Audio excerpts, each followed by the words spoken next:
Hey guys আপোনালোক সকলোকে মোৰ এনআৰটি ভ্লগলৈ স্বাগতম জনাইছোঁ। আশা ৰাখিছোঁ আপোনালোক সকলো বহুত বেছি ভালে আছে। এইফালে শ্বৰ্ট ভিডিঅ'ৰ কাৰণে শ্বুট কৰিছিলোঁ, কিন্তু পিছত স্বাগতম জনালোৱে, সেইকাৰণে ভাবিলোঁ যে নাই, যিখিনি শ্বৰ্ট ভিডিঅ'ৰ কাৰণে শ্বুট কৰিছিলোঁ সেইকেইটাকে লগাই দি পেলাই আপোনালোকক স্বাগতম জনাই লওঁ। আৰু এতিয়া বাজিছে ৰাতিৰ 1টা, আৰু আমাৰ ফ্লাইট আছে 4:55 আৰু 1টা বজাত বা 1:30 বজাত গ'লেহে আমি পামগৈ ন ভালকৈ, সেইকাৰণে ওলাই লৈছোঁ। হে গাইজ, মোৰ ওলাই হৈ গ'ল আৰু এতিয়া বাজিছে পূৰা 1:05। সেইটো এটা আমাৰ 10 মিনিট ফাৰ্ষ্ট হয়, 1:15 হৈছে। এতিয়া মই এইফালে খাম গাখীৰ আৰু বিস্কুট। আৰু চামুচ নিদিলা?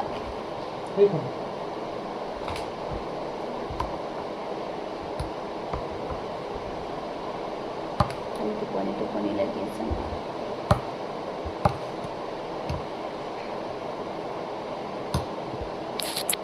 চুলিখিনি খোপা বান্ধি লৈছোঁ, কাৰণ এতিয়া আধা ৰাতি ন, আৰু এওঁ কৈ আছে খোপা বান্ধি ল'বলৈ, সেইকাৰণে মই এনেধৰণে চুলিখিনি ৰিবন এডাল মাৰি লৈছোঁ। আৰু পিল'টো লৈ ল'ম, তাত মোৰ টোপনি আহিবও পাৰে চাগে, নাজানো। মোৰ টোপনি এনেই অলপ কমিছে, তো দেখা যাওক কি হয়। তাৰপাছত তো গাইজ, আমাৰ গাড়ী আহিয়ে গ'ল, মানে হোটেলত আছে, তাত লোকেশ্যন দি দিছে, এতিয়া আহিব। আৰু এইফালে আমাৰ বেগ পূৰা ৰেডি। এইফালে মোৰ ডাঙৰ ষ্টেণ্ডডালো লোৱা হৈছে, আৰু এইফালে মোৰ এইটো মোৰ লাগেজ, এইটো এওঁৰ লাগেজ হয়। তাতে বাৰু 2-এটা মোৰ কিবা চেম্পু টেম্পু আছে। আৰু এইফালে এইটো পিলো হ'ল ওৰা তাবিজটো খুলি আহিলোঁ। এইটো পিলো লাগিব, তো এইটো লৈ ল'ম। আৰু এইটো মোৰ হেণ্ডবেগ হয়, এইটো হেণ্ডবেগ হয় মোৰ। হেণ্ডবেগটোত চাৰ্জাৰ আছে, যিহেতু নিদিয়ে ন, তো মই আপোনালোকক অকণমান দেখুৱাই দিছোঁ। ইয়াতে মই গ্লাছখন লৈ আনিলোঁ।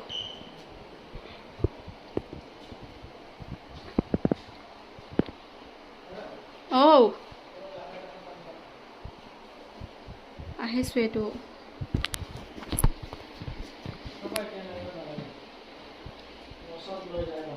টোপনি ধৰিছে গাইজ। অ'কে, মোৰটো নে তোমাৰটো? ল'লোঁ মই। লৈ লোৱা তুমি না পকেটত। ঠিক আছে গাইজ, এইযোৰ কাপোৰ চাওক, অকণমান লুজ হৈ আছে, তো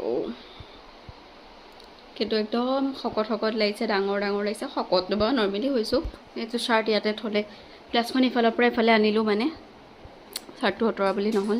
এইটো তেওঁ পিন্ধি আছিল, আহি পেলাই ধুই দিব। আৰু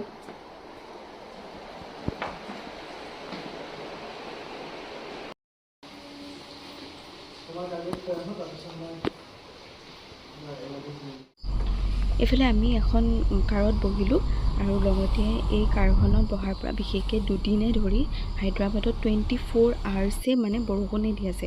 মই এওঁ পিনে ধেমালি কৰি আছোঁ যে মই গুচি যাম যে, সেইকাৰণে হায়দৰাবাদে কান্দি আছে, দেখিছা, এনেধৰণে। মই যি হওক, সেইখিনি ধেমালি আছিলে।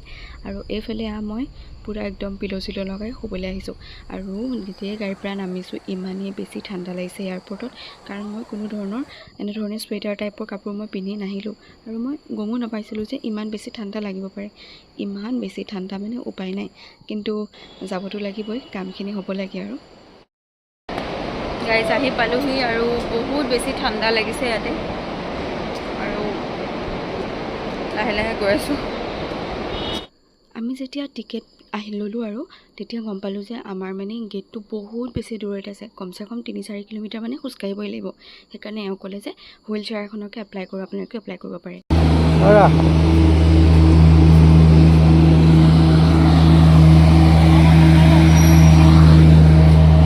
হুইল চেয়াৰৰ প্ৰচেছটো আপোনালোকক মই জনাইছোঁ, ভিডিঅ'টো চাই থাকিলে আপোনালোকে গম পাব। জীৱনত প্ৰথমবাৰ হুইল চেয়াৰত। এই হুইল চেয়াৰৰ কাৰণে পে' কৰিছা নেকি? ফ্ৰীয়ে দিছে ন?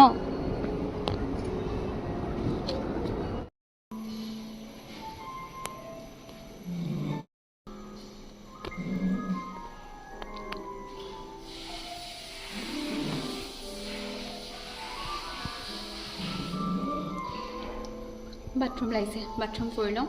আৰু হুইল চেয়াৰত আহিছোঁ মানে ইমানেই ডাঙৰ, ইমান খোজকাঢ়িব লাগে, কমচে কম আধা ঘণ্টা মই ঘূৰিয়ে ফুৰিছোঁ। সেইকাৰণে হুইল চেয়াৰখন লোৱাৰ কাৰণে বেছি সুবিধা হ'ল। আৰু কাৰণ মাহঁতেও বহুত বেছি জাৰ্ণি মানে জাম্পিং কৰি আহিছিলোঁ। তো ঠিক আছে গাইজ, মই পেচাব কৰি লওঁ। ভোক লাগিছে গাইজ, আৰু কেইটা বাজিলে ৰ'ব দেখুৱাই আছোঁ। মানে 4টালৈ 15 মিনিট আছে আৰু ৰাতিপুৱাৰ 4টা, এয়া মানে ব্ৰহ্ম মুহূৰ্ত। তো গাইজ এই কফি, এইটো হৈছে কফি, আৰু এইটো হৈছে ইয়াতে কিবা এটা আছে, চেণ্ডউইচ। এনে বেচেৰাহঁতে দামকেইটাটো আকৌ ধুনীয়াকৈ লৈ লয়। প্ৰথমতে আমাৰ হুইল চেয়াৰ লোৱাৰ কোনো কাম নাছিলে, কাৰণ আমি ভাবিছিলোঁ যে ওচৰতে থাকিব, কিন্তু নহয়, বহুত বেছি দূৰ আছিলে। মই কমচে কম 45 মিনিটমান হুইল চেয়াৰতে আছিলোঁ, আৰু মানে ঘূৰি আছিলোঁ ইমান বেছি দূৰ। তেতিয়াহ'লে ভাবকচোন কিমান খোজকাঢ়িবলগীয়া হ'লহেঁতেন। হুইল চেয়াৰৰ কাৰণে এপ্লাই কৰিব নালাগে, জাষ্ট ক'লেই হ'ল যে আমাৰ অসুবিধা হৈছে আৰু আমি এখন হুইল চেয়াৰ বিচাৰিছোঁ, আৰু সেইটো আপোনালোকৰ ফেচিলিটি গুৱাহাটীলৈকে দিয়া হ'ব। মানে আপোনালোকে য'লৈকে যাব বিচাৰিছে, আপোনালোকৰ যিটো ডেষ্টিনি হয় তালৈকে আপোনালোকক লৈ যোৱা হ'ব, আৰু তাতো মানে হেল্প দিয়ে আৰু আপোনালোকক। सीट के नीचे रखें।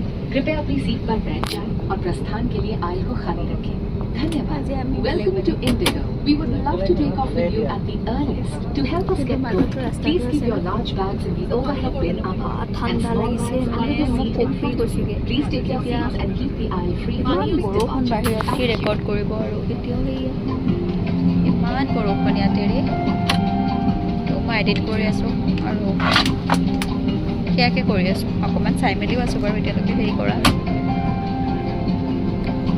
ফ্লাইট জাৰ্ণি আগতেও কৰিছোঁ, কিন্তু আজিৰ জাৰ্ণিটোৰ নিচিনা অসুবিধা মই পোৱা নাই। অসুবিধা মানে কি, মই ধৰি লওক ভালকৈ ভৰিখন মেলিবওতো নোৱাৰি, কাৰণ ছিটবোৰতো একদম ডাঙৰ ডাঙৰ নহয় ন, ইমান বেছি মানে একদম অশান্তি লাগিছে। আৰু ভৰিখন সম্পূৰ্ণ তল পৰি আছে, মানে এনি টাইম মানে ওলমি ৰাখিবলগীয়া হৈছে, আৰু অলপ অসুবিধা নিচিনা লাগিছে। সেইকাৰণে মই একো শ্বুটেই কৰা নাছিলোঁ। মাক এওঁকে ক'লোঁ অলপমান, এয়া ছানৰাইজখিনি শ্বুট কৰি আছিলোঁ। ফাইনেলি গাইজ এইমাত্ৰ লেণ্ড কৰিলোঁ, মানে গৈয়ে আছে আৰু কিন্তু ইমান শান্তি লাগিছে ইয়াতে। বতৰটো কিন্তু আজি বহুত মানে মুকলি দেখিছোঁ দেই, তো বহুত গৰম কৰি থাকে ফোনত চবেই, আজি বহুত মুকলি, একদম বৰিং জাৰ্ণি, আৰু লগতে বহুত অশান্তি দিন পাৰ হৈ আজি, বহুত বেয়া লাগি আছে। পালোঁ একদম নেদেখে, কুঁৱলীৰ নিচিনা হ'ল নেকি।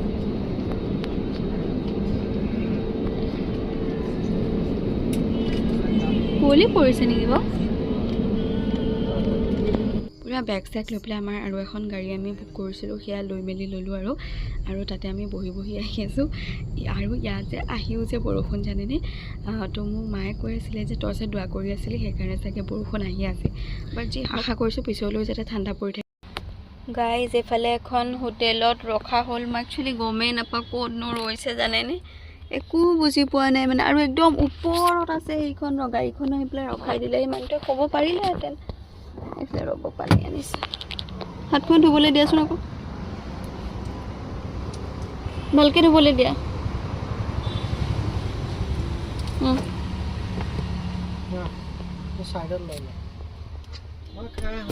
অঁ যোৱা। ৰাতি অকণো খোৱা নাই যিহেতু, আৰু লগতে কাণফুল চানফুল কি কৰিলোঁ বুজিয়ে পোৱা নাই। এপাত এওঁ হাতত দিছিলোঁ, এপাত বা যিয়ে হওক, আকৌ সেই ওপৰৰ 3 থৈছে নেকি সেইখন।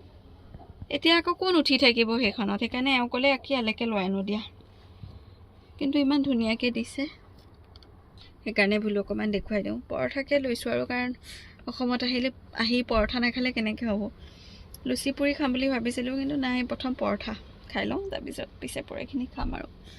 তো একদম কিবা লাগি গৈছে গাটো, একদম কিবা মানে শুবলৈ পোৱা নাই। আৰু লগতে সম্পূৰ্ণ ৰাতি 1:30ৰ পৰা জাৰ্ণি চলি আছে, এতিয়া কেইটা বাজিলে, পূৰা 10টা, তো মই অলপ অসুবিধা পাই গৈছোঁ।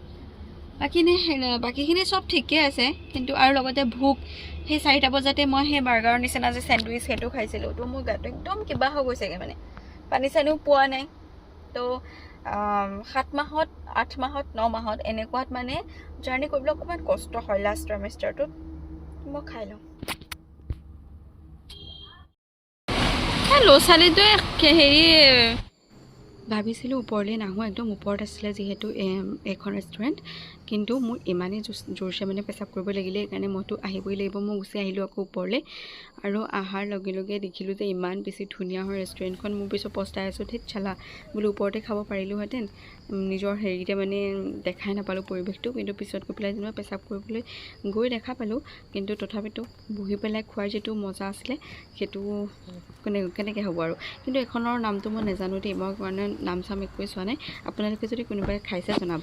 এইফালে এতিয়া আহি আছোঁ একদম বৰষুণৰ মাজে মাজে, এইখিনি চাগে জাগিৰোডমান পাইছোঁ। আৰু এতিয়া আপোনালোকে চাবলৈ পাব আৰু অসমৰ ভিডিঅ', যিহেতু আপোনালোকে কৈ আছে যে এটা কমেণ্ট আহিছে লাষ্ট টাইমত যে তুমি অসমলৈ যোৱাৰ তেতিয়া হায়দৰাবাদ গ'লা, তেতিয়াৰ পৰাই মই ভিডিঅ' চোৱা নাই। কিন্তু হায়দৰাবাদত মোৰ অন্তৰ থাকে, মানে মই ইমান ভাল পাওঁ থাকি তাত, কিন্তু অসমতো আৰু নিজৰ ঠায়েই হয়, ভালটো লাগিবই বাৰু। নগাঁও সোমালোঁ গাইছ, এয়া পুৰা নগাঁও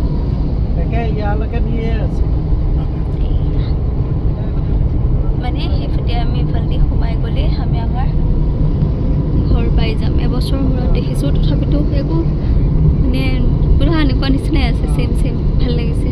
কিন্তু মাজে মাজে গছবোৰ পুৰা ধুনীয়াকৈ হৈ গ'ল। কিন্তু এখন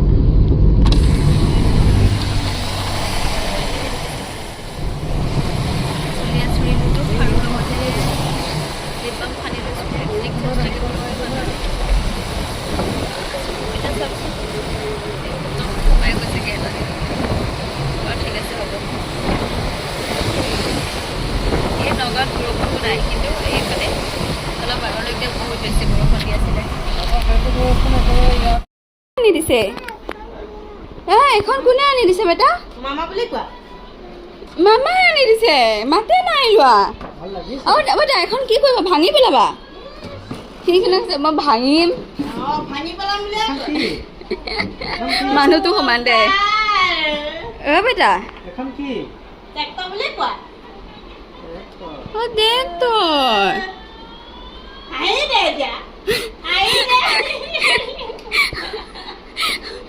বেটা এখন ভাঙি পেলাবা, হয়নে নহয়? বেটা এখন ভাঙি পেলাবা, হয়নে নহয়? মামা গাড়ী এখন লৈ আনিবা। নেকি গাইজ আহি পালোহি, আৰু বহুত বেছি গা ভৰি চব বিষ। আৰু ইয়াতচোন গৰম, ফেন লগাই পূৰা শুই আছোঁ। বহুত গৰম লাগিছে। গৰমটো মানে কি, বৰষুণ নাছিলে, এতিয়া ৰ'দ দিছে। এনেই গোটেই ৰখালৈকে মানে একদম ঠাণ্ডা, কিন্তু গোটেই আমাৰ হেৰি সোমাইছোঁ তেতিয়াৰ পৰা মানে পূৰা একদম গৰম। সেইকাৰণে ওপৰত এখন ফেন, তাত এখন ফেন চলাই থাকিছোঁ, আৰু গোটেই গা বিষ, আৰু টোপনিও নাহে।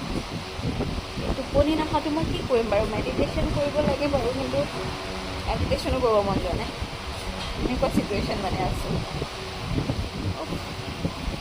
মাথা বিষ, হাত বিষ, গা বিষ, ভৰি বিষ।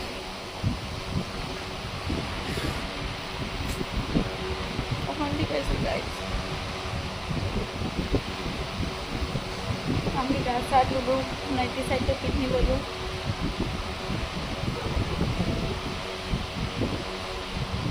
দেখুৱাম ল'ৰাটোৰ লগতে, টিকিলা পোৱালিটোৰ লগতে ভালকৈ মানে অকণ কথাতে পাতিম, তাৰ অকণ ধেমালি কৰিম, অকণ কোচত ল'ম। কোচত বাৰু অকণ মৰম কৰিম, সেয়ে একো কৰিব পৰা নাই মানে, কেনেকুৱা হৈছে মানে। আৰু যিয়ে হওক, এইখনৰ কাৰণে শুনিছেনে নাই মই সেইটো নাজানো। সেই গাইজ আজি হৈছে নেক্সট ডে, আৰু যোৱাকালি বোলে ভূমিকম্প আহিলে, সেইকাৰণে মই আহিলোঁ। নাজানো দেই, একো মই গম নাপাওঁ, মোক কৈছে, আৰু মই সেইকাৰণে কাপোৰ চাপোৰ গা চা ধুই মেলি দিলোঁ বাৰু। যি হওক সেয়া আধা ৰাতি 10টা বজাত। আৰু এইফালে এওঁৰ ইমানেই জ্বৰ উঠিছে যোৱাকালি। হায়দৰাবাদত মানে ইমানেই আছিলে, কৈছিলোঁ ন মই একদম কঁপি আছিলোঁ, যাৰ কাৰণে মানে সেই ঠাণ্ডাটো এডজাষ্ট কৰিব নোৱাৰিলে। এতিয়া আমাৰ হৰমনৰ কথা বেলেগ, মোৰ গৰম লাগে সেইটো বেলেগ কথা। মামাই আকৌ কি ভৰি পিটিকি আছিলে, হাত পিটিকি আছিলে, মই সেইখিনি দেখাওঁ বুলি ভাবিলোঁ, নাই। মামাক অকণ পিটিকি দিয়াচোন বেবী।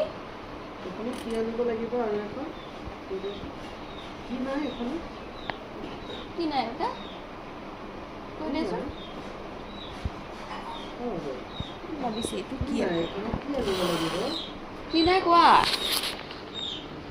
তুমি ভিডিঅ'ত কোৱা নাই কি নাই ট্ৰেক্টৰ নাই ট্ৰেক্টৰ আনিব লাগিব মামা অকণ এনেকৈ মূৰটো পিটিকি দিয়া হা মামাই আছোঁ আবেলিয়ে আনি দিব তোমাক চিন্তাই কৰিব নালাগে তুমি যোৱা নাই কঁকালটো পিটিকি দিয়া যাম আৰু তুমি উভতি দিয়াচোন তেতিয়া পিটিকি দিব এয়া যোৱা মামাই পিটিকি দিছে চোৱাচোন যোৱাচোন হাঁহি দিয়া অকণমান আই যোৱা পিটিকি দিয়া এই নহয় গা পিটিকিব নালাগে কঁকালটো পিটিক কৰি জাপ মাৰি মাৰি দিবি টানিব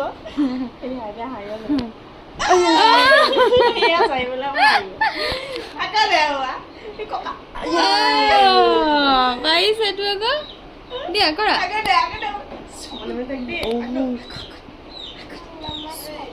মনে মনে থাকো মনে মনে থাক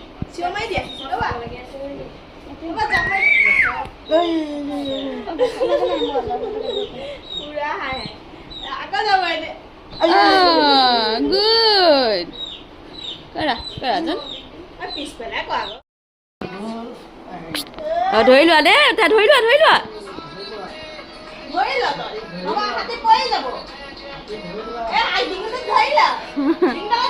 মোবাইলৰ দাম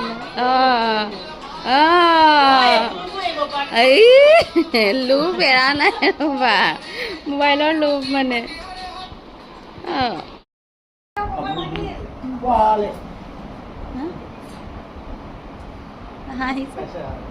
একো ফূৰ্তি পোৱা নাই ফূৰ্তি কথা নহয় এইটো আৰু তোমাৰ জ্বৰ হৈছে লৈছা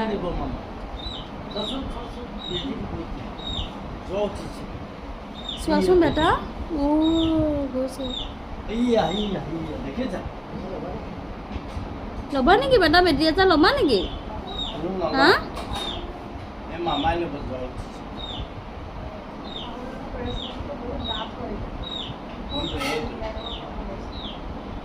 অকণ গৰম পানীত দিলে হ'লে ইয়াহেঁতেন হেৰি হৈ গ'লেহেঁতেন তুমি এতিয়া দুখ পাবা নহয় এই ন ৰাতিটো জ্বৰ হোৱাৰ কাৰণে ৰাতিপুৱাই বেজি দিয়া হৈছিলে আৰু কিন্তু নাই বেজি দিয়াৰ পিছত যে আকৌ প্ৰায় দুঘণ্টাৰ পিছত মানে দুঘণ্টালৈকে অকণমান ভালে থাকিলে তাৰপিছত আকৌ জ্বৰ হ'ল নহয় ইমান বেছি জ্বৰ মানে আৰু এওঁ মানে কথা শ্বেয়াৰ নকৰে যদি তেওঁ ভোক লাগে তেতিয়াও তেনেকৈ ইমান নকয় জ্বৰ হ'লে যেনেকৈ আমি ধৰি লওক কেকাই মেকাই থাকোঁ তেওঁ একোৱেই নকয় জানেনে আৰু সেইকাৰণে আমি মানে নিজে উপলব্ধি কৰিবলগীয়া হৈ যাওঁ তেওঁৰ গাটো বেয়া এনেকুৱা টাইপৰ আৰু চকু টকুবোৰ ৰঙা হৈ যায় মোৰ যে ইমান বেছি দুখ লাগি আছে কাৰণ মই গুচি আহিছোঁ আৰু লগতে এতিয়া মানুহটো জ্বৰ আৰু এনেকৈ যাব তেওঁ বহুত বেছি বেয়া লাগিছে তাৰমানে উপায়ো নাই কৰ্মটো কৰ্মই হয় কাৰণ আজিকালি যুগত আৰু পইচা পাতি নহ'লেও অকণমান দিগদাৰ হয় কিন্তু একো নাই বাৰু তাত কিন্তু বেছিয়ে মানে পৰিৱেশটো বেছি ভাল মানে হায়দৰাবাদত তেওঁক শ্বুট কৰে চাগে ইয়াতে একদম গৰমটোৰ কাৰণে তেওঁ ঠাণ্ডা পানী পূৰা খাই কৰি দিলে আৰু লগতে গাও ধুই দিলে যাৰ কাৰণে মানুহটো একদম অশান্তি পাই গ'লগৈ কাটি দিলা নেকি ফোনটো কাণত লোৱা কিবা কৈ আছে নেকি শুনা